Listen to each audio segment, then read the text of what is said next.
Welcome back. All right, today we're actually going to finish search. What we're going to talk about, just the basics of search. So today we're going to talk about justify why depth-bounded search is useful. We're going to demonstrate how iterative deepening works for a particular problem.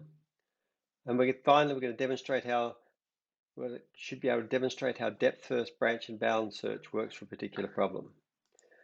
So far, we've had this summary of search spaces. And ideally, we'd like it to halt, we'd like it to be complete, and we'd like linear space. So it turns out the only ones with linear space here are not complete. So that's what we're going to try and do today. Can we do an algorithm that halts, that is complete, and has linear space? So that's the challenge today. All right. And it's going to find the optimal solution. So what we're going to do is we're going to do something called bounded depth first search. So what we're going to do is to take a bound, which is either a cost or a depth, and we're going to do a depth first search, and you're not just basically not going to explore paths that exceed that bound. That's a bounded depth first search. Okay, so it's only going to explore part of the search space, and because it's using a depth first search, it's going to use linear space in the depth of the search. We're going to talk about how this relates to other search and how can this be extended to be complete so that it finds a solution and it finds an optimal solution. All right, so here's the idea here. So we're going to start off here. We're going to start off with depth 0. We're just going to search here. At depth 1, we're just going to search these two paths. We haven't found a goal. At depth 3, we're going to search for everything across here. Okay. At depth 4, we're going to go depth 2, we're there. At depth 3, we're going to search to here. We're going to keep doing a depth first search of depth 3, and we're going to find this Q. Okay, and if we keep going, we'll keep going down depth first search here of depth 4, and we'll keep going down here, we'll find the W. If we have depth, so if we increase the depth by 1, we have depth 1, 2, 3, 4, and we keep going down, searching all of these. Okay, and then we find Q, and similarly we go down here, we backtrack and we find all of them. We find R, and then we find W, then we find these ones. If we have the next depth, if we increase depth by 1 more, we go 1, 2, 3, 4, 5, 6. Okay, then we backtrack here, we find a T. We backtrack, we search down there, then we backtrack here, we backtrack, we find the Y. So we don't find the U or the V, we find everything else. We're searching everything down to here. Okay, so that's what a depth-bounded search will find first. So it depends on the depth. So we find all these nodes at depth 1, all these nodes at depth 2, and all the nodes at depth 3. But now we can increase, now we can sort of apply that programmatically. So we're going to start with a depth bound of 0. So we're going to assume we're just doing a depth bound of 0. Then we're going to depth bounded search with bound B. And if a solution is found, we're going to return that solution. Otherwise, we're going to increment B and repeat.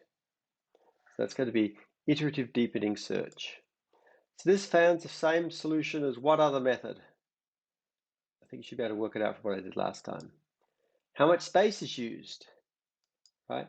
And what happens if there's no path to a goal? What happens if there's no path to a goal? What happens here? All right.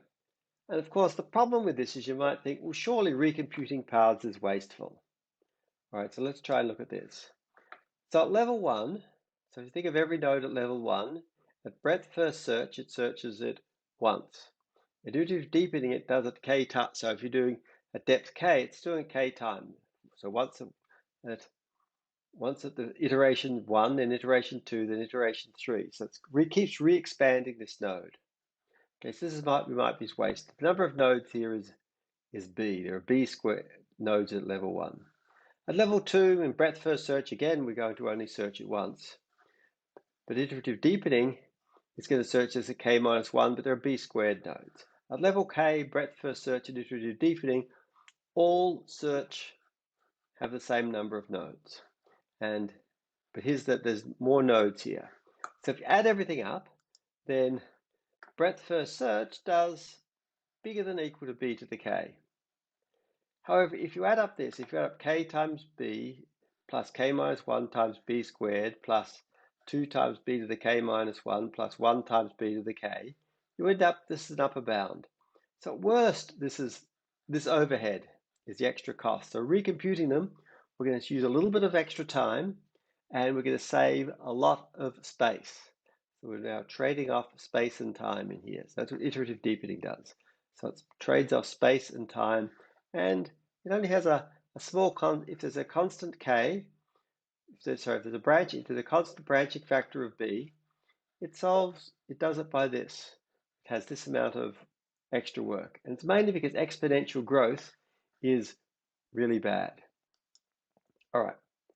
Next algorithm we're going to do is depth first branch and bound. So what we're going to do is we're going to combine depth first search with heuristic information. It's going to find an optimal solution, and it's most useful when there are multiple solutions and we want an optimal one. And it uses the space of depth first search. So let's see how this works. Let's think about this. Suppose we want to find a single optimal solution. And so suppose bound is the lowest cost path found to a goal so far. The question is, what if the search encounters a path P in my depth first search such that the cost of P plus H of B is greater than or equal to bound? Well, if this is the case, then this path P could not be an optimal solution. Okay, so we can actually prune P, and that's what we're going to do. So we're going to prune this. So P can be pruned. And so then we have this. So now what do we do if a non-pruned path to a goal is found? So we found the path to the goal. Well, we can just set the bound. The bound can be set to the cost of this path P. P can be remembered as the best solution so far. So we're going to set the bound to if we found a solution to a goal, we're going to set the bound to P. We're going to prune that, and we're going to prune everything that's greater than or equal to the bound. Okay? Think about why should this use depth first search? And it's because it uses linear space. And what can be guaranteed when the search completes? Well, it's found an optimal solution. So it's only going to find one solution that's going to be the optimal solution. Okay, so now let's think about how should the bound be initialized. So now we're going to initialize the bound. Well, there are a few things we can do to initialize the bound. The bound can be initialized to 0. Okay, bound can be initialized to infinity, or the bound can be set to an estimate of the optimal path cost. And after depth first search terminates, either a solution was found, in which case it's an optimal solution, or no solution was found and no path was pruned, in which case there was no solution. So we didn't find a solution, we didn't prune any paths, therefore we actually got to the end of the graph and didn't prune anything, or there was a solution was found and a path was pruned. If the third one occurs, what we can do then is if the third one was found, if no solution was found and a path was pruned, then we can actually increase the bound again and retry it. So this one here, we found the optimal solution. Here, the second one, there's no solutions. And the third one, we can retry again with a bigger bound. So let's look at what happens here. So let's suppose we have a bound of 10. We're initially going to start with a bound of 10. So we're going to depth first search down here. We're not going to find a solution. We're going to backtrack. And then we're going to go down here. And we're going to get to T. We found a solution. And it has a depth of 5. So now we're going to set the bound to 5. So anything bigger than 5, we can prune off. So we can go down. So now we're only doing depth first search with cost of 5. So we can prune. So we get to here where there's no neighbors. We get to here. There's no point. No need expanding these because these have now reached our bound. We can prune all of these. We go back up. We reach Q, and it has a bound of 3. So now we backtrack. And we're now going to search. We're now going to search to this one and this one. We find that Q is an optimal solution to this. So that's how depth first branch and bound works. It's optimal. It finds an optimal path, but only uses linear space. And we're trading off time we use a bit more time because we're going to keep doing depth first searches, but we're going to use much less space.